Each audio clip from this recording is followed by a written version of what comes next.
Well, hello there, Sheila Benavides. I'm so glad to have you on the red couch today. Thank you. It's a pleasure to be here.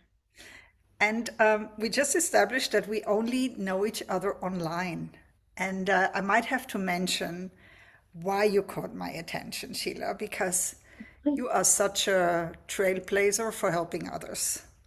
You Oh, have been thank you. sharing jobs, I think, for the last 3 to 5 years. I don't know when you started with the sharing is caring hashtag, but I really love that, and you probably noticed that very often, I like your posts because, we know we help our industry by highlighting jobs to people. Even though I'm on the other side of the ocean and in Switzerland, I think, it still helps that, Yeah. there's more attention on the jobs. So Oh, thank you. have you always been such a caring soul? Tell us your fun fact. I tell you, it's in my blood, and it's actually something that my parents have really instilled in us. Leave it Uh-huh. better than you found it. Always give to others. If there's an opportunity to step up and lend a hand, that's what you do. So that's just kind of intuitive for me. It's coming from a place of values and Yes. caring for others. Yes. Very noble, very noble. I also loved in your bio that you're a wine lover. Yeah. Tell us a bit about that. It's so interesting. It's just a few years ago, we have some friends of ours that are really into wine. They collect, and so they invited us to go to California. And I was like, yeah, okay. And so fast forward 3 years later, we have a very nice inventory of wine. And my husband is an ambassador for Rocketman Wines. And so we are actually going in 3 weeks to Napa to harvest the vines and be hosts and hostesses for the vineyard. So amazing. If you're ever in Switzerland, if you ever come to Zurich, let me take you to a vineyard here that I just discovered. Okay. We're going to have so much fun.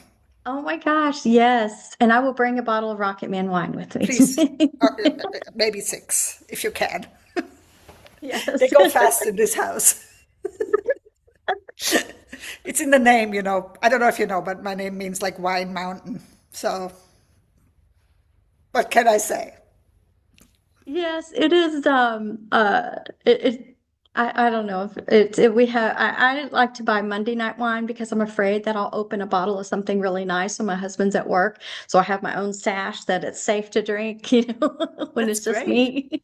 That's a good idea. I should copy that from you. Tell Yes. me why you got into global mobility. What was your defining moment? Oh my goodness. I honestly I needed a job. And I knew Good. somebody that was in there, and they're like, we've got an opening in our welcome center, which is, customer facing customer service, and you'd be fantastic. And I was like, sounds great to me. And so I, started working there about 19 years ago at Cartus and in our call center and customer service. And it was just very intuitive for me. I was like, yes, this works for me. And I was able to promote up the next year and just kind of follow that path along the way with Cartus, just trying to get more education in the business as a whole.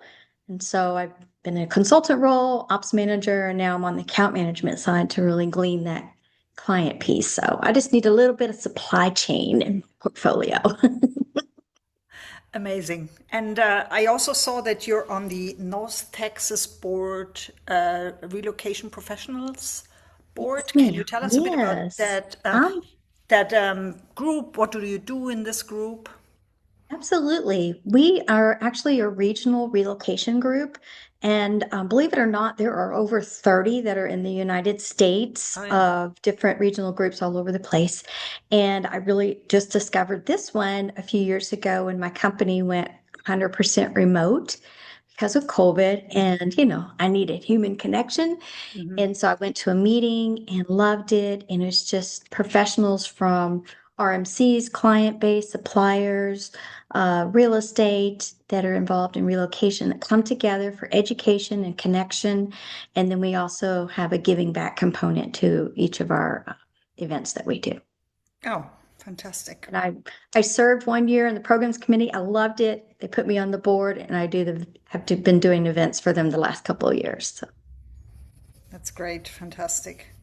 And can you tell us a bit about your journey? So you mentioned that you worked in Cartus most of your professional career, I if have been I at see that Cartus. correctly. You don't have to talk about, maybe things that are not, publicly available, but we all know that Cartus went through a lot of change. So, Oh my how, goodness. how was your career? How was your career journey there? Um, at Cartus, it, I mean, started out in the entry level and worked my way into different, I wanted more. I was like, okay, I got that. I learned it. Give me something else and, teach me more, put me on different clients, different styles of clients. And I loved being an ops manager. I was that for 7 years. Had a fantastic team. I was known for piloting things that we weren't you're like, oh, there's processes to putting that in place. And it's like, well, I'm just going to go ahead and test it on my team.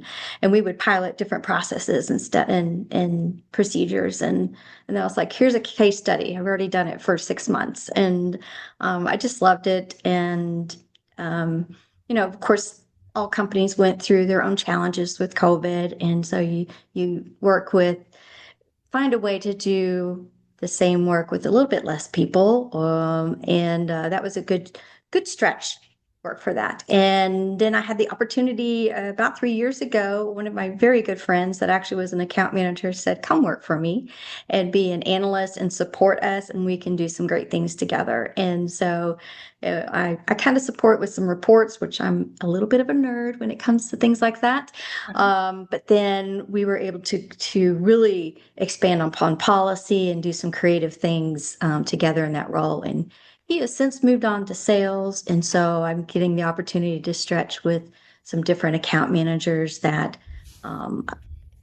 bring me projects, that come figure this out, and so I do like that. Uh, Very good. so 19 years and a half. And do you think, a younger professional today, if they would like to start in the industry, do you think that's a good way to start?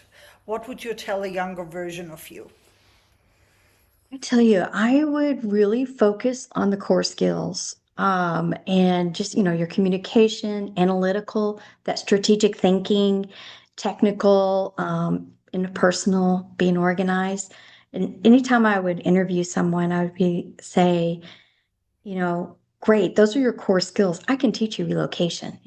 We can teach you that and teach you the process and all that. But if you have those good core skills, you'll success in any role that you're in relocation or not. But I honestly think that it's great to get onto the Worldwide EIC website because they have actual training that's in there that can prepare you knowledge wise for relocation, and you can become a member. I just got my GMST a year and a half ago, and I wish I would have had it before I came into the role I'm in now because it really expanded my knowledge on the international side of things. So, just work on the core skills and then just find those resources. Join a regional group, get a mentor.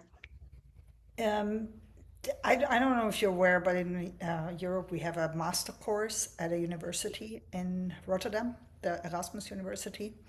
And as a teacher, I always like to ask my guests, if you had like an influence on our curriculum, what do you think global mobility managers in-house and HR professionals and recruiters would need to understand more about the expat experience, expats, moving people from one place to another, and what maybe we should add or could add to the curriculum?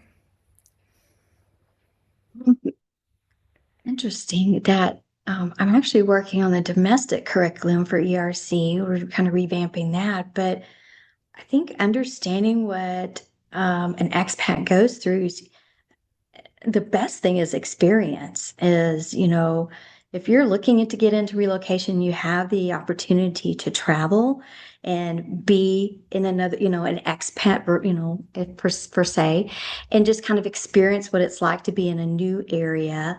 not knowing anybody, knowing the culture, knowing what to do, and expected to adapt. And that kind of gives you that feeling of, um, just really understanding what someone's going through.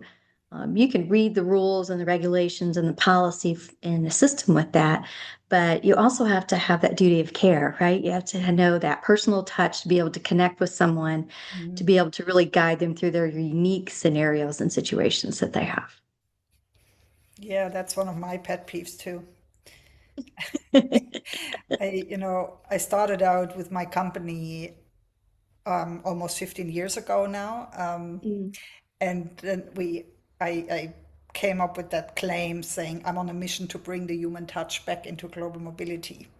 Because I was always working in HR, human resources, but I always felt like it was not so human, like the human touch got lost in how, because we fragmented the processes. And I'm sure, you were there as well from the start when we started to outsource some of the in-house work to larger RMCs like Cartus, for example, 25 years ago. The processes became very fragmented. And when I was a junior in the field, what I really loved was the conversations that I would have with the expats, the telephone calls. We still use telephone, fax machines at the time. But that was like, or, when they would come on their home leave and bring me little gifts right. from Asia. That was Right. sort of why I loved the job so much. Not because of, the tax compliance and the immigrate. I mean, Right. it's all interesting stuff, but it's, like what was really, what I really thought this job is about humans, going Right. from one place to another with their family system and helping them make it happen. So, yeah, that is the thing. So how do you do that? How do I you tell you, how do you yes. learn that taking care of people and the duty of care, making sure that, people feel like they're actually seen and not just a piece of furniture Right. or a case. Right. Any thoughts? I tell you, that's one of the questions that we ask when we interview, or I did, and my favorite answer is I just want to help people. They don't really know how to articulate it Yeah. or how to go about that. And I was like, okay, you've got the seed, you've got the passion in there. So I just need to give you the tools so that you can help people. And if you can start with that, then you can see the human touch. I don't get me on my soapbox about that because I'm constantly reminding whomever is around me the importance of human touch, and especially as we automate a little bit more. And I consider that to be my fantastic assistant that does what I tell it to do. But then I get to shine and be the person that would be that connection for whomever I'm working with or connect or assisting. Yeah, starts with the heart. That is true. Absolutely.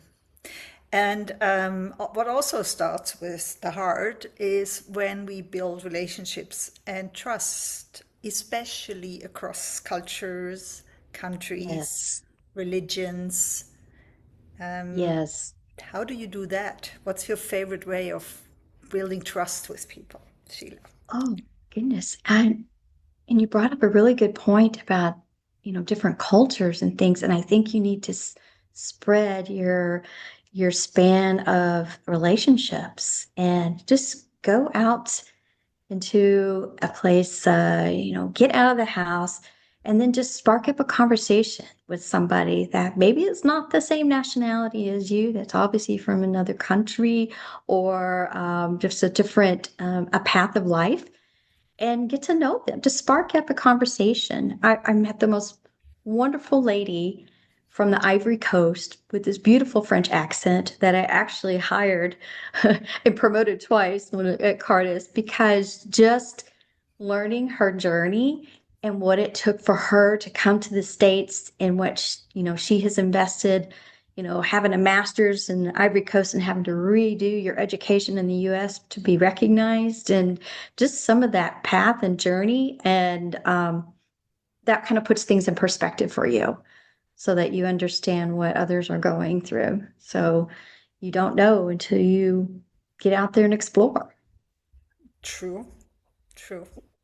Are you on social media? I mean, you are on LinkedIn, obviously, but are you doing anything like other, like Instagram, Facebook, Not really into Snapchat, Instagram. I feel like between TikTok? LinkedIn and Facebook, that's enough. I'm on Facebook because that's mostly how I can keep up with my grandchildren because I don't get to Uh-huh. see very often, or family and friends that I don't get to connect with as I'd like. And super helpful, of course, during COVID. But that's pretty much all I can keep up with. Yeah, yeah. Probably That's enough enough. eye time on the phone. True. That's true. And do you need LinkedIn for work, or is it more like you just use it for connecting with the industry and I use it for connecting. We do through our work through Cartus and Anywhere, who's our parent company. They do offer some training that's LinkedIn customized. So we can tap into that if we would like to, or if you didn't have your own subscription. But I went for the premium because I want all the education I can have sent my way and have those resources at my fingertips. But I just love, of course, the connecting, but I like to see the success stories. And, I know I reshare jobs, but I think the algorithm is learning me, and it's been sending me a whole bunch of success stories where I just got a job here, or I have earned a position, or here's where I am. And I was like, oh, thank goodness, because it's nice to have a balance of giving when those need, but also to rejoice with them when they actually have success in that. absolutely. I can Yeah. so relate to that. Yeah. Yeah, because sometimes we do a lot of things on social and we don't really know where it's going or if anyone's seeing it. Yeah, and that's okay. I mean, sometimes I think about and I just see how many applicants there are in some of these positions, Yeah. and hearing stories about those looking for work that are, you know, hundreds of applications. They're not going to remember which one, who came from what, or lead and all that. I just watch to see if they have one, and if they do, then I give them a little personal celebration, and that's nice, and nice to hear a success story. Fantastic. And on your personal journey to success, do you have anything interesting coming up in the next few weeks that you would like to share with our viewers? Oh, well, on our North Texas Relo, if you happen to be in the North Texas area, we do have a fall conference that we're doing on Uh-huh. September the 9th. And that's at a country club, beautiful view, golf course. And then we'll have like a networking the night before. And I think I sent you one of the links for our site, but we do have events every few months that come up. And I'm really excited about the Limitless WERC conference in October. That's going to be in Salt Lake City. I'm working with the mentorship program, and so working with a pod of really super sharp individuals that are coming up with a very innovative idea that we're going to present at the conference, and just a couple of different things like that, and just connecting with folks that I see virtually at that. That's at the end of October, Yeah, and that's going to be exciting. it will be. It will. And I tell you, anytime it's so funny because we talked about the wine, which is a great conversation starter anywhere I go, Uh-huh. but it never fails that we were even in Mexico that what do you do for a living? Oh, I'm in relocation. And there's always somebody around that's in relocation. Always. And so we just spark up into conversation, and end up having another connection in my phone from all over the place. So it's kind of interesting. It's just something to talk about, and connect with, another level of connection for someone. So Fantastic. Fantastic. yeah. Sheila, it was great meeting you and talking to you. Oh, thank And you so let me know if much. you're ever in this part of the world. I will. If I come back to the US at some stage, I will also inform you about it. Please do. WERC is not in the cards this year for me, but we Oh, will see. Maybe next year. Yeah, so maybe. it's on my radar. Okay. All right. Well, I look forward to seeing you there or in person at any time. was a pleasure. Fantastic. Thank you so much for Have a having me wonderful today. day. Okay. Thank you so Thank much. you. Bye.